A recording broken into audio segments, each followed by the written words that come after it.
Music चल रहा, आप आराम से सुनते। तो साथ आपने भी सोचा था कि मैं नेगेटिव करूँगा तो मुझे कभी कभी ज़िंदगी के अंदर की ऐसी चीज़ें रह जाती हैं, आप कहते हैं मैं कसर इससे निकालूंगा? नहीं, मैंने तो कभी ऐसा टू बी ऑनेस्ट सोचा नहीं कि मैं नेगेटिव करूँगा या पॉजिटिव करूँगा। वो मुझे मिला कैरेक्टर तो मैंने उस हिसाब से उसको किया। और मेरे हिसाब से नेगेटिव पॉजिटिव तो होता नहीं है। वो बेसिकली कैरेक्टर एक सिचुएशन में फंसा होता है जिसकी वजह से वो कुछ एक्शंस करता है, वो एक्शन सोसाइटी के अगेंस्ट जाते हैं, तो उसको वो फिर नेगेटिव का लेबल दे दिया जाता है कि भाई ये गंदा आदमी है। अच्छा, ये देखिए कितनी ज़बरदस्त अप्रोच है जी, ये अच्छी अप्रोच है। तो मैं इसी तरह से देखता हूँ कि मेरा कैरेक्टर किस स्टेट ऑफ माइंड में है। हाँ, जैसे पारस भाई ने कहा कि वो उसके पीछे मेरी रीज़निंग ये रहती है, एक जस्टिफिकेशन होती है कि जाहिर है जो मिसाल के तौर पे एक चोर है, वो चोरी कर रहा है तो वो आपको यही रीज़न देगा कि भाई मेरे पास एक रीज़न है, हाँ, मैं भूखा था, मेरे पास पैसे नहीं थे तो मैंने जाके ये चीज़ चुरा ली। वो कभी ये नहीं कहेगा कि हाँ मैं मजदूरी करके कुछ कमा के मैं ले लेता। वो कभी भी ये नहीं कहेगा कि मैंने कोई बुरा काम किया है। तो नेगेटिव कैरेक्टर तो अपने अंदर पॉजिटिव कैरेक्टर है। हाँ। लेकिन इतनी पोलाइट पर्सनालिटी के साथ ये आप नेगेटिव कैरेक्टर ये कैसे कर लेते हैं? ये so calm and poised। वो उसमें ये रहता है कि जो हमारी ट्रेनिंग में भी यही है कि जो सिचुएशन है उसको आप सच्चाई से फिर पोर्ट्रे करें। अगर वो सच्चाई से पोर्ट्रे नहीं होगी तो फिर उसका हक आप अदा कर नहीं सकेंगे। तो इस वजह से किसी सोच में घूम गई मैं मध्या। मैं हाँ, किसी सोच में मैंने डुबकी लगा दी है। मुझे निकालने ऐसे बात सना मुझे मैं निकालती हूँ आपको। सना, अच्छा सना के तो जो हमें जो याद है, ठीक है, उसकी डॉली क्या है, वो जो सारी वो जो बराबर कर रही थी मैं। So I started off with a very bubbly character, happy go lucky। फिर मैंने लगातार रोने पिटने वाले ड्रामे किए, डैम्सल इन डिस्ट्रेस, माँ मर गई, बाप मर गया, ये हो गया, वो हो गया। फिर मैंने एक दिन अपने आप से बैठ के सोचा कि यार मैं रोने के लिए पैदा हुई हूँ। उस ज़माने में वो वाला ट्रेंड था कि आप 22 सीन दिन के कर रहे हैं, और 22 में से 21 सीन्स में मैं रो रही होती थी, तो मैं 22वें में पूछती थी यार इसमें भी रुला लो। इतना आंसू आता कैसे था? अच्छा, मैं ग्लिसरीन नहीं यूज़ करती। यही मेरी जो प्रॉब्लम थी ना, वो ये थी कि I can not use glycerine. मेरी आंखें बहुत सेंसिटिव है, तो मैं विक्स, उंगलियाँ ये नहीं कर सकती, तो मुझे खुद रोना पड़ता होता है। अभी कुछ सोचती होंगी? नहीं, वो सिस्टम ऐसा है। सोचती मैं बुझती हूँ। बहुत अच्छी माशाल्लाह मेरे पास यादें पारस से ऐसी कोई मेरे पास सैड यादें नहीं है। लेकिन देन आई रियलाइज कि यार ये तो मैं वही मोनोटनी, वही पिट रही है, वही मियाँ ने चीट कर दिया, वही you know she is not having a baby. मैंने कहा नहीं, I can't do this, you know, as a person, as a human being I am not like that. फिर मैंने कहीं जाके, अच्छा मैंने बड़ा एक्सपेरिमेंट किया अपने एक्टिंग के साथ। मैंने हॉरर प्ले भी किया वो दोबारा। Then I did the Richa, a person who was suffering from schizophrenia. तो वो सब करने के बाद मुझे एक नेगेटिव मिला, मुझे तो मज़ा आ गया। मैंने कहा यार ये तो बहुत मार्जिन है इसमें, जो मज़े लग गए। एंड जो आपकी वो वाली बात थी ना कि कोई भी फिल्म, कोई भी ड्रामा कॉन्फ्लिक्ट के बिना कंप्लीट है ही नहीं। You can not show your audience anything without a conflict. So मेरे हिसाब से जो प्रोटैगनिस्ट ऑफ द स्टोरी होता है वो एक्चुअली एंटागनिस्ट होता है। प्रोटैगनिस्ट आया रो के पिट गए, हाँ जी मियां, बोरिंग होता है, it's very boring.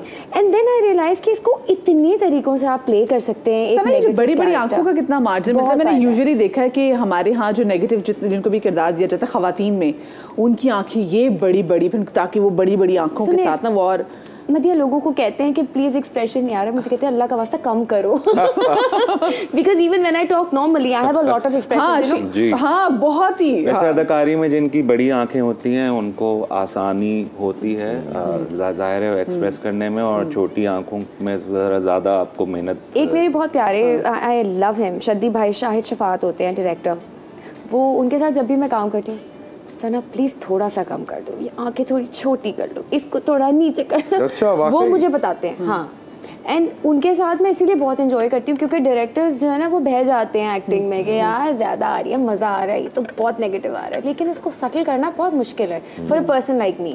It takes a lot of energy you know from me to tone down my acting, क्योंकि मैं नॉर्मली भी बहुत एक्सप्रेशंस के साथ बोलती हूँ। अच्छा, फिर ऐसा हुआ कि जब आप बाहर जाते तो लोग आपके, मतलब चले खानदान वाले तो समझते हैं कि आप कैसे, लेकिन जो लोग हैं फिर वो समझाओ। एक कहानी मैं आपको सुनाती हूँ। मेरी एक दोस्त है, उससे मैंने ना, उसके पास बड़ी प्यारी साड़ी थी तो मुझे बोरो करनी थी। मैं चली गई उससे साड़ी लेने के लिए। उसकी सास ने मुझे देखा, उसको बुलाया, ताबी इधर आओ, ताबी इधर आओ। वो गई, वो कहती है कि इसको नहीं देना, ये तो चोर है। ये तो इतनी नेगेटिव औरत है, तुम इसको नहीं देना अपने जहेज के कपड़े, पागल हो गई हो, मैंने इतनी मोहब्बत से तुम्हारे लिए बनवाई। वो हंसना शुरू हो गई। वो मुझे एक्चुअली वैसी समझती थी और वो अब भी मुझे ऐसी समझती है। मुझे देखती है मैं सलाम का जवाब भी नहीं देती। तो ऐसी औरतें ना घर खराब, हाँ ये सही औरत नहीं है, घर खराब करती है, बच्चे मार देती है, लोगों को गिरा देती है, सिर्फ तबाही करती है। वो मुझसे बात ही नहीं करती। मैं और जाके मैं जानबूझ के सानी का आंटी मत जाने जो उन्होंने मुझे कभी जवाब दिया, टांगे ऊपर करके बैठा, आंटी नजरें चुरा रही है। आई थिंक लोग यही समझते हैं कि ये कैरेक्टर जो है ये रियल लाइफ में भी यही है। हाँ जैसे अभी मैं मायरी कर रहा हूँ तो उसमें हबीब का कैरेक्टर है, तो मुझे इंस्टाग्राम पे इतने अच्छे अच्छे कमेंट्स आ रहे होते हैं। Oh my God. तो उनको यही लगता है कि उस दिन पारस भाई भी मुझे हम वॉइस मैसेजेस मेरे पास भी वॉइस नोट पे लोग जो है ना वो इतनी प्यारी प्यारी। अच्छा मैं एक और चीज आपको बताऊं। ओह माय गॉड, यानी कि आपको सोशल मीडिया प्लेटफॉर्म्स पे लोग मतलब गुस्सा मान। अच्छा पहले ज़माने में ऐसा होता ना कि बताते थे, अदाकार बताते थे कि भाई हम एयरपोर्ट गए, हम किसी मार्केट में गए, वहाँ पे किसी ने पकड़ के हमें झंझोड़ दिया, तो मेरे होता था कि हमारा कैरेक्टर हिट हो गया है। लेकिन अब लोगों का एक्सेस जो है ना आप तक पहुँचने का बड़ा आसान हो गया कि वो सोशल मीडिया के थ्रू पहुँच जाते हैं, तो लोग उसके थ्रू। लेकिन मदियम मैं तो बिल्कुल I am not pro social media at all, because it's like to on your face and मतलब बहुत ज़्यादा आपकी पर्सनल लाइफ में चीज़ें आ गई हैं and you know they comment about everything, even they don't even leave your child, you know not even your parents, so it has gotten toxic. मैं ये कहना चाह रही थी कि कराची में ना लोग बहुत ज़्यादा प्रैक्टिकल हैं। आपको असल अपनी सक्सेस जो है ना पंजाब साइड में जाके पता लगती है, बिकॉज वो खुल के ना वो हाथ पकड़ के तुमने ये किया। So I love it, you know when I go to Punjab like Lahore, Islamabad, तो वो तो बहुत ही अपफ्रंट आके ना बोल देते हैं। लोग ना मेरे बेचारे बोलने से आ जाते हैं। आपके साथ कोई ऐसा सीन हुआ कि आप कहीं गए और किसी ने आपको वहाँ पे पकड़ लिया? मैं जब इंस्टाग्राम पे मुझे आ रहे थे इस तरह की चीज़ें, तो फिर मैंने मेरे जो डायरेक्टर थे उन्होंने कहा, मैं थोड़ा सा हो गया, मैंने कहा यार मीसम भाई गालियाँ वालियाँ आ रही हैं क्या, तो उन्होंने कहा भाई तुम जाओ पब्लिक में निकलो। तो फिर मैं गया मॉल वगैरह में, तो वहाँ तो मुझे बड़ी अप्रिसिएशन लोगों की तरफ से मिली। ऐसा नहीं है मतलब अगर अगर आपको लोग बुरा भला बोल रहे हैं इसका मतलब ये है कि आपने बेहतरीन किया। और मैं एक बार हमारी एक्टर्स फ्रेटर्निटी के काफ़ी सारे बड़े बड़े लोग बैठे हुए थे, एक दफ़ा वो चाय के उस पर बैठे, तो एक खातून आई और मुझे आके सामने खड़े होकर कहती हैं आपको शर्म नहीं आती? मैंने कहा जी। कहते हैं कोई ऐसा करता है अपनी बीवी के साथ, कोई यूं करता है, ये वो बोल के ऐसे गुस्से में चली गई। उनके शौहर गोद में बच्चा लेके आए, कहते हैं माफ़ कीजिएगा वो ड्रामे देखती हैं आपके, बड़ा सीरियस हो जाती हैं। मैंने कहा नहीं कोई मसला नहीं। तो मैं थोड़ा अजीब हो गया, तो सबने फिर तालियां वालियां बजाई मेरे लिए, मुझे नॉर्मल करने के लिए।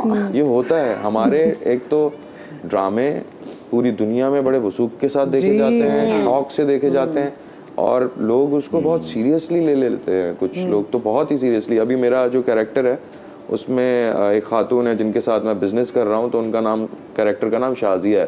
अभी 1 दिन पहले मुझे मैसेज आया कि फराज भाई शाजिया से शादी मत करना। मतलब आप समझ रहे हैं, इतने सीरियस हो जाते हैं कि वो समझते हैं कि ये रियलिटी है, पता नहीं क्या।